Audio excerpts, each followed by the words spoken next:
संस्कृत व्याकरण की और अधिक वीडियो देखने के लिए चैनल को सब्सक्राइब करें, शेयर करें और सीखें।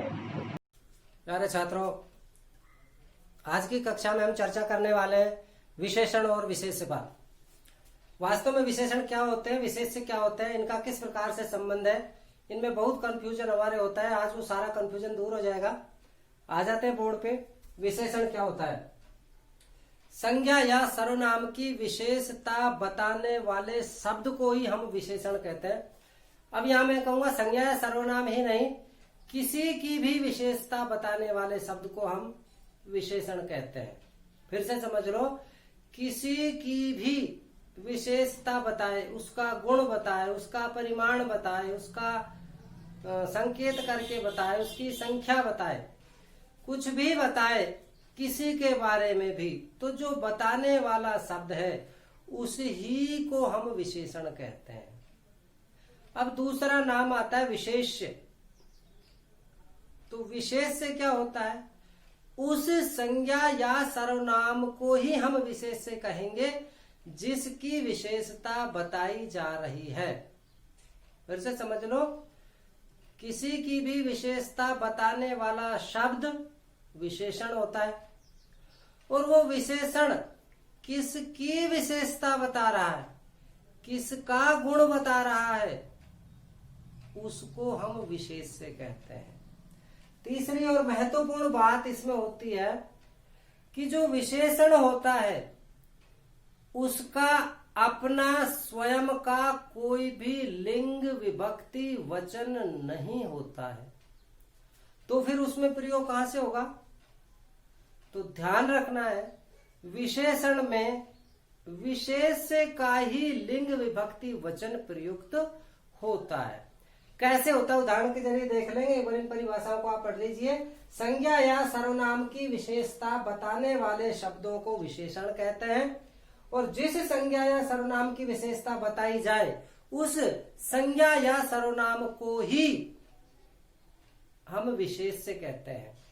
महत्वपूर्ण बात है, विशेषण में विशेष के आधार पर ही लिंग, विभक्ति और वचन होते हैं। मतलब विशेष में जो लिंग है, जो विभक्ति है और जो वचन है, वही लिंग, विभक्ति और वचन विशेषण शब्दों में होते हैं। पुल्लिंग का शब्द होता है तो विशेषण का भी पुल्लिंग का रूप वहां बन करके आएगा। स्त्रीलिंग का शब्द है तो विशेषण का स्त्रीलिंग का शब्द वहां पे प्रयुक्त होगा। नपुंसक लिंग का शब्द है तो इसका नपुंसक लिंग का ही रूप प्रयुक्त होगा। यदि विशेष्य किसी विभक्ति या वचन में है, जैसे तृतीया विभक्ति के एक वचन में है, तो विशेषण में भी तृतीया विभक्ति का एक वचन ही होगा। कैसे होगा? उदाहरण देखिए, यहाँ लिखा है सुंदर है, बाल है। अब यहाँ जो बाल है शब्द है वो विशेष्य है, सुंदर है जो शब्द है वो विशेषण है। तो सुंदर है शब्द विशेषण हो गया। किसकी विशेषता बता रहा है? बालक की। तो यहाँ जो बालक शब्द है ये विशेष्य है जिसकी विशेषता बताई जा रही है। दूसरी बात, ये पुल्लिंग का है तो सुंदर शब्द का पुल्लिंग वाला रूप यहाँ प्रयुक्त हुआ। नेक्स्ट उदाहरण है सुंदरी बाला। बाला माने लड़की, तो यहाँ सुंदरी, सुंदर का स्त्रीलिंग का रूप यहाँ लीप प्रत्यय करके हुआ सुंदरी बाला। स्त्रीलिंग है इसलिए यहाँ भी इसका रूप स्त्रीलिंग का बन करके आया। तीसरा उदाहरण है सुंदरम फलम। क्योंकि फल शब्द यहाँ नपुंसक लिंग का है तो ये विशेषण शब्द भी इसके साथ नपुंसक लिंग का ही हुआ। अब देखो वचन, एकस्मिन् ग्रामे। यहाँ ग्रामे जो शब्द है वो विशेष्य है, और ग्रामे शब्द में सप्तमी विभक्ति का एक वचन है, तो यहाँ एक शब्द का भी सप्तमी विभक्ति का एक वचन का ही रूप प्रयुक्त हुआ। मतलब जो विशेष्य में है वही लिंग, वही विभक्ति और वही वचन विशेषण में भी होगा। ये खास ध्यान रखने की बात है। नेक्स्ट उदाहरण लिखा है तृतीया विभक्ति एक वचन का है, नपुंसक लिंग का, वचनेन।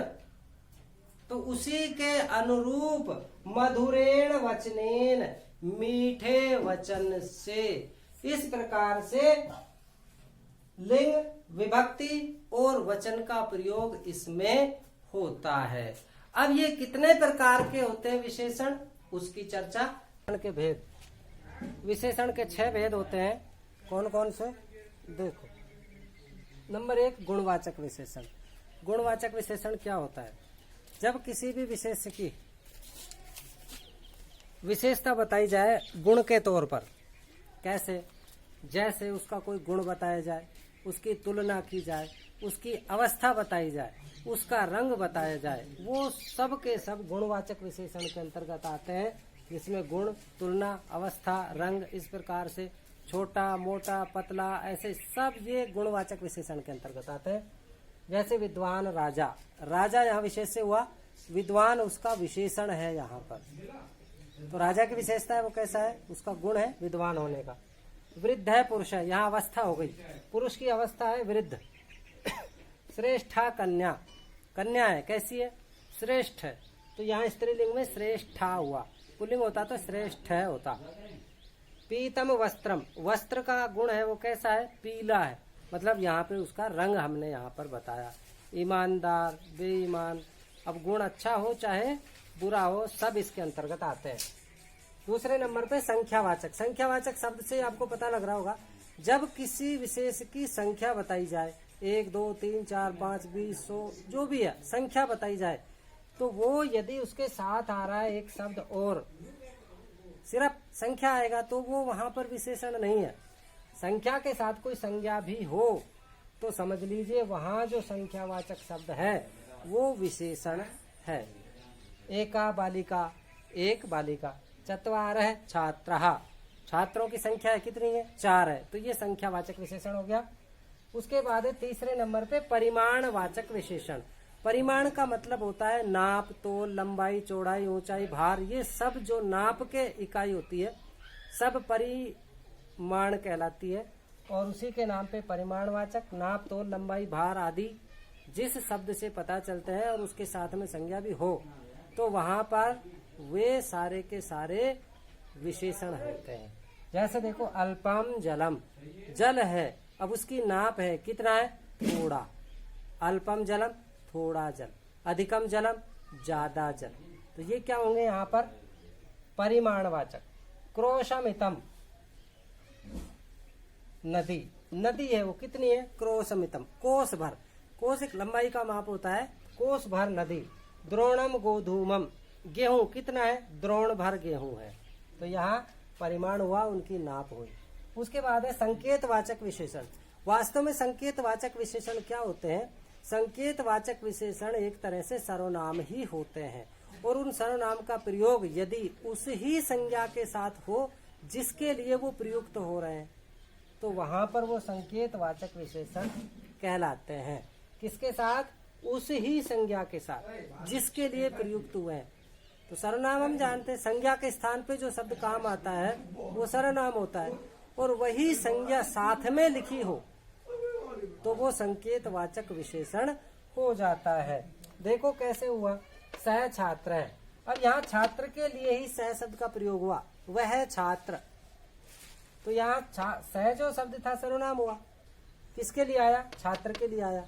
तो जब ये सर्वनाम इस संज्ञा के साथ में प्रयुक्त हुआ जिसके लिए था तो ये संकेतवाचक विशेषण हो गया। ऐसा बाला, यह लड़की। एतानी फलानी, ये सब फल। त्वम बालिका, तुम बालिका। और संकेतवाचक विशेषण 3 पुरुषों में होते हैं जिनको प्रथम पुरुष, मध्यम पुरुष और अन्य पुरुष के नाम से, उत्तम पुरुष के नाम से हम जानते हैं। प्रथम पुरुष, मध्यम पुरुष और उत्तम पुरुष। अब प्रथम पुरुष में कौन कौन आते हैं? सुनने वाला और बोलने वाला के अलावा सारे के सारे प्रथम पुरुष में आते हैं। इसकी चर्चा हम एक अलग से वीडियो पुरुष का बनाएंगे, उसमें चर्चा कर लेंगे। आगे देखो, 5वें नंबर पे आता है व्यक्तिवाचक विशेषण। व्यक्तिवाचक विशेषण आप इसके उदाहरण से समझ गए होंगे। जैसे भारतीय पुरुष है तो एक स्पेशल भारत का रहने वाला नागरिक पुरुष, वो व्यक्तिवाचक उसका गुण वहां पर आ गया। भारतीय नारी, इस तरीके से। उसके बाद 6ठे नंबर पे विभागवाचक।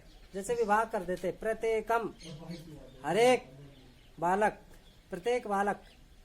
तो इस तरीके का जो उदाहरण होता है वो विभागवाचक विशेषण के अंतर्गत आता है। तो आज के वीडियो में हमने पढ़ा विशेषण क्या होते हैं, विशेष्य क्या होते हैं, विशेषण के साथ विशेष का संबंध होता है, जो विशेषता बताता है वो विशेषण, और जिसकी विशेषता बताता है वो होता है विशेष्य।